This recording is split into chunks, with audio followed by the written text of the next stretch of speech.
Be pray be be careful what you pray for, cause you just might get it. Hey y'all, my name is Tara Walker. Welcome to Receive and Relate. I am glad you clicked on this video for story time today. Welcome if this is your first time here. If you are a returning subscriber or a returning visitor, hey y'all, hey. So last episode, if you have not been watching, this is your first time here, I would encourage you to go back. And it's like a series on Netflix. You know how we binge? I would encourage you to, not only one day, okay, when you get your free time, your downtime, binge on the previous episodes so you can kind of know what's going on, right? I know for me personally, that's what I like to do when I when I binge watch something. I don't care if the TV show or whatever I'm watching came out in 1999. I'm gonna watch it from the beginning, right? But you want to really do that because it sets the tone and the foundation for the story, which is my marriage to my narcissistic ex-husband. So, but yesterday, just do a quick recap. I discussed being like up to here. Like I felt like I was in an abusive marriage already, and I wasn't even married yet. And I was just tired. I felt like I was taking care of like a grown man, which I really was. Because like I stated before, he didn't want to work. It wasn't that he could not get a job or find a job. Once he met me, well, it's a narcissistic trait. That's what they do. That's what some of them do. Now, this next story, that I'm about to go into, because I said yesterday on the video that it's going to be an in between story in between me and I have to do it like that because that's how it went in my life. I met somebody in between marrying an ex-husband, and he was a narcissist too, but he was a different kind. He didn't use me for my money, but he was a narcissist in other ways. I'm gonna get to that in a second. But yeah, so he didn't want going back to my ex-husband. He didn't want a job for whatever reason when he met me. Because I guess I had gullible or like I said, manipulate her on her forehead. He just felt like he had to work no more. And he used my money, which I'm not a man, okay? Never have been one, don't want to be one, okay? Wasn't birthed one. Thank you, Lord, for birthing me as a woman. But the men that I know, including my husband now, that know this story, which is very few, it's not a lot, but they all, whether they were gay or straight, all said that they wouldn't even feel right taking their significant others, or in this case we wasn't even significant other, but still their money, without having a job. But everybody's not a narcissist. So but anyway, that is one of the traits, and he just, for whatever reason, he saw dollar signs with me. I wasn't even making that much money. I promise you, especially at the Blue Cross Blue Shield job, I wasn't even paying what I was worth back then. I wasn't even making my age. So, but I allowed it. You know what I'm saying? So, there's that. So now we're gonna shift and transition into after he left. So yesterday's episode was him meeting up with my pastor telling him that he had to go. He had to chuck up the deuces to get up out the house. I was so happy, okay? It was the first time in my life that not in my life, I'm sorry, excuse me, and the first time since I met him that I felt a sense of like freedom, literally like freedom, like, big weight off my shoulders. Just like I don't think I realized until he left how much bondage I was in. Like, yeah, it was like jail because and he was the warden, seriously, and I was the inmate. Ooh, I ain't never thought about it like that, Lord, to just now. Wow. It was, though, because, like I stated on last episode, he would let me go out with friends. He put up this, he kept making this victim mentality, and if I go, I was rejecting him. Oh, it didn't stop there. Just wait. Y'all hang in there. Okay. And again, if this is your first time, go ahead and subscribe and come along with me on this journey. So now, remember when I said in the beginning, be careful what you pray for because you just might get it, right? So now there's a reason why I said that. So now he's gone. And although I'm happy that I am literally I was a single woman when I was with him, but that's what I'm saying. He made it feel like we was in a relationship, but now I'm literally a single woman, meaning like I ain't got to answer to him, nobody, okay, paying my own rent, my own job, which I already had, you know what I'm saying, own car and everything, going in and out as I please. But then I started getting lonely, and I was just like, not lonely from him, okay, let's be clear. Very clear, okay. No, I wanted a boyfriend.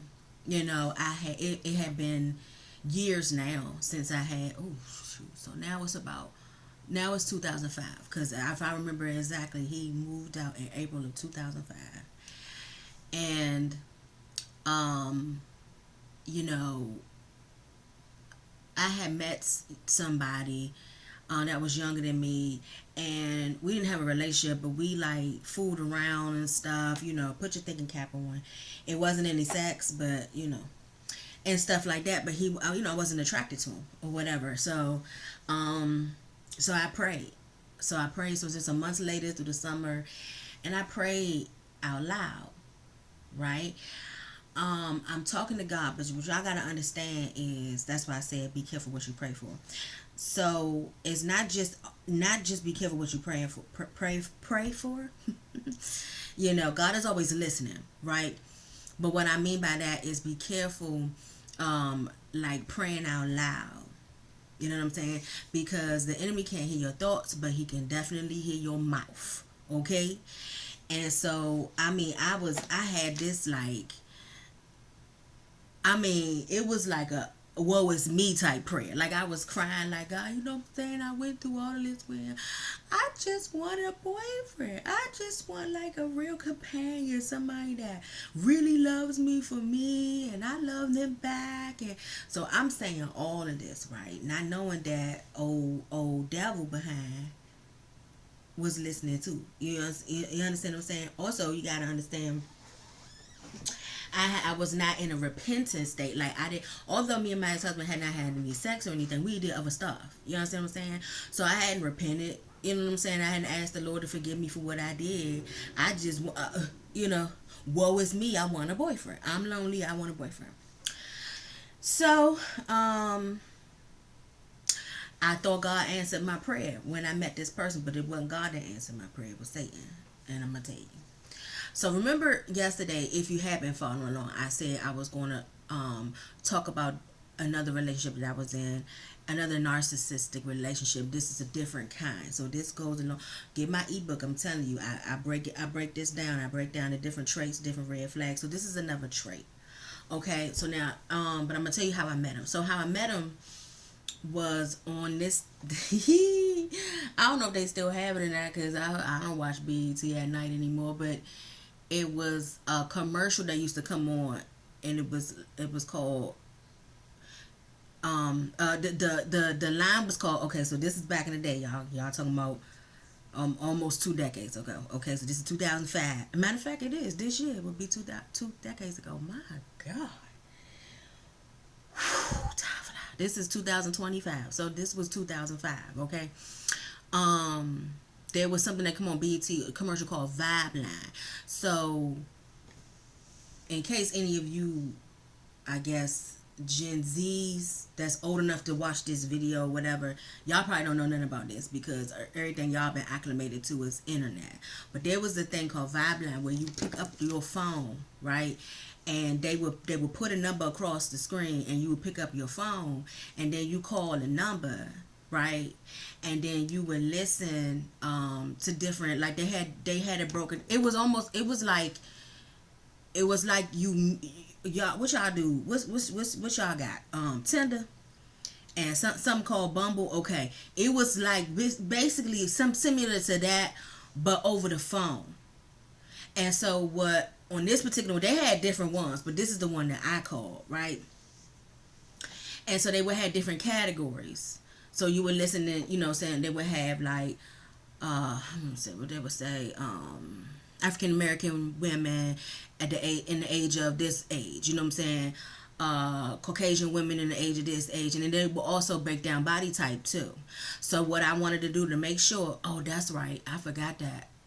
I forgot that during that. Okay, let me go. Let me say this real quick. Let me just throw this in there real quick. Let me throw this in there. Before I did this, right? Before I prayed and before I called the vibe line, during that break that he was gone between April and, oh, I met this person in November, by the way. So we in November now when I called the vibe line. But during that in between months, April and November, when I said, I was fooling around messing with people, so I had met somebody.